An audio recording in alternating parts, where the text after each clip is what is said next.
Dylan, Ilya is looking dangerous. I'm going to be honest. I'm a little bit scared. I'm scared for Max Holloway. I know he has a great chin. He's never technically been knocked down. But dude, I don't think he's faced someone like who has as good of boxing and is as defensively sound as Ilya. Ilya is powerful. Yeah, I was watching the training footage. He released a new YouTube video and the cinematography is actually great. So I appreciated that. But the body shots, someone did a compilation of all the body shots that he was doing.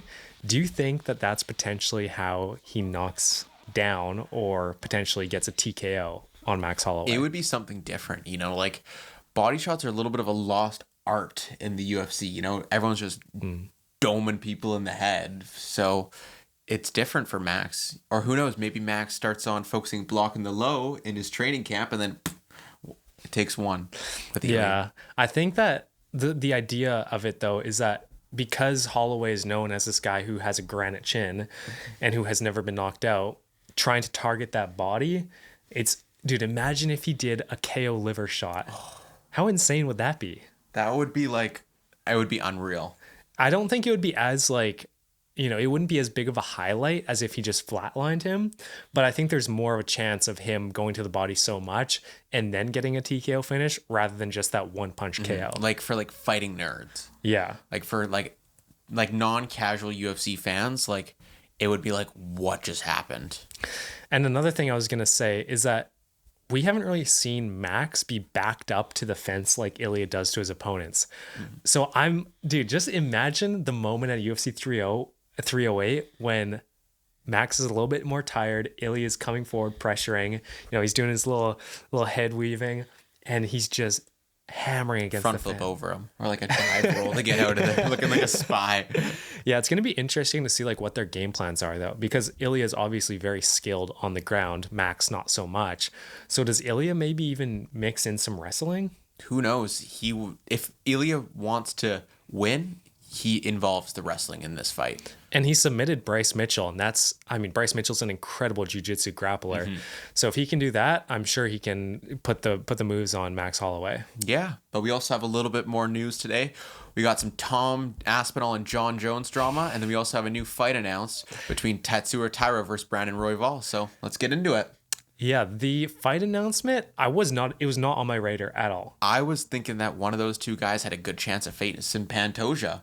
Yeah. It's really leaving it who's going to fight Pantoja, because it's almost for sure that he's going to fight at either 309 or 310. It's looking like 310, but it's who knows. These guys aren't going to be ready in time for a Pantoja fight at 310, so it really makes it seem like I'm going to be right, and it actually is going to be DJ at 310. No, it's probably going to be Kai Kara France. They have some history. They fought early on in their careers, so I could see them giving that title shot to Kai Kara France because he had a great KO. He was number 4 ranked. Yeah, and there is enough turnaround time. Oh, definitely. Especially if it's at 310. And it is interesting because you look at it Usyk took Pantoja to his limit. Has anyone really, since Pantoja's been champion, given him that much of a fight? I feel like he always looks really tired in his fights. That's just he always breathes really heavily after the second round. And you're like, oh, Pantoja's really tired. And then he just goes for another 4 rounds wrestling. Yeah, but the guy who just brought Pantoja the distance in a 3-2 win for Pantoja just got knocked out in the first round by this guy. So it's definitely going to be interesting. It should be a good fight, and it's what I want to see out of these fight night main events. I'm sick of seeing the 14th heavyweight versus the 15th heavyweight as a fight night main event. Come on. That's true. Let's have some good cards, because we have these guys who are ranked 8th and 9th, and they're on prelims, and then why not big names can be in the fight night main events, because people are still going to watch the fight nights, but they're not going to watch fight nights when it's unranked women's fighters in the co-main event. Yeah, the Edmonton card in Canada coming up looks so bad. It saved by my balls was hot, Derek Lewis in the co-main. Yeah, that's the only saving grace. And even his fight got rescheduled. Did you see that? Yeah. He got rebooked against someone else. So it's not going to be as good, but it is what it is. What else do we have today? We have Tom Aspinall is sounding off on John Jones. Dude, this beef, it doesn't stop. And I'm so happy for Tom that he's finally dropping the nice guy act a little bit, and he's finally saying what he thinks and maybe bringing up some of the flaws that John Jones has as a person, because he's not a good look for the UFC. No, You know, he's not the guy you want as the go to the UFC. yeah, and so for Dana White to keep on defending him like he does, in my mind, it just doesn't compute. It's like, yeah, okay, you think he's the number one pound for pound. We've heard that. You don't need to say it on every interview. You can give props to other fighters at the same time as bringing up your GOAT. Exactly, But yeah. it just feels like he brings everyone down while bringing John Jones up. And he calls he's like, whoever does the pound for pound rankings is an absolute idiot. Like, aren't they hired by you, bro? Like, aren't they part of the UFC? Yeah, Or am I like, crazy? I'm sure if you really wanted John Jones to be number one, he would be number one. Yeah. So I don't know. I feel like it's just marketing for the 309 card at MSG. But maybe you should take the hint. Like, if you have to market it that hard, no one wants to see it. Yeah, like there have been the pay-per-view buys for two goats of their divisions are just like, they're honestly mid, you know? They're not selling as much as a Pereira card. That was like in our blind ranking pay-per-view draws. Someone in the comments was getting all mad because I put Pereira at 1 over John Jones, but Pereira's a bigger name in the UFC right now. People want to watch Pereira. People don't want to watch John Jones right now. Well, I think it's more the fact that, like, who's the face of the UFC? It's Pereira. Yeah, it's not someone who hasn't fought in a year and a half or 2 years, however long it's been. By the time November rolls around, it's probably been about 2 years. That's just not your face. Yeah, it's going to be really exciting to see what Tom Aspinall keeps on doing, the shots he keeps on throwing, because it would be epic if he does all this and he actually does get the fight. Like, this would be like, it would be a year-long build for a fight. Like, you could really market it as like generation versus generation. You know? I don't think. Do you think it'll happen? Oh, 100% not. But No. he can hope. If John Jones really has that belief in himself, maybe he actually does it just to, like, if people have been pissing him off so much, maybe he's just like, all right, screw it. I'm going to prove that I am the best still. And then he gets KO'd in round 1. Script leaked. Love to see it.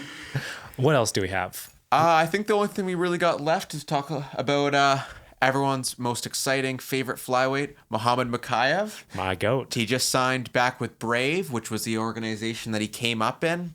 I mean, good for him to get signed. Step backwards.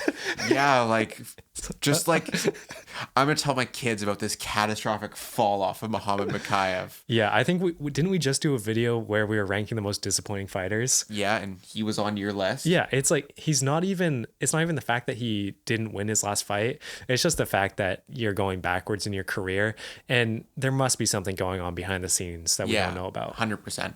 Like, imagine though in Brave, like, there's not going to be any competition for him. Yeah. Like, I think a better move, like, maybe he should have gone to bare knuckle.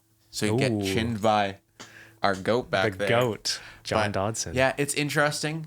Since he does have some name value, he'll be a fighter that you can follow through the other organizations. And maybe he does come back to the UFC if he has some good wins, but...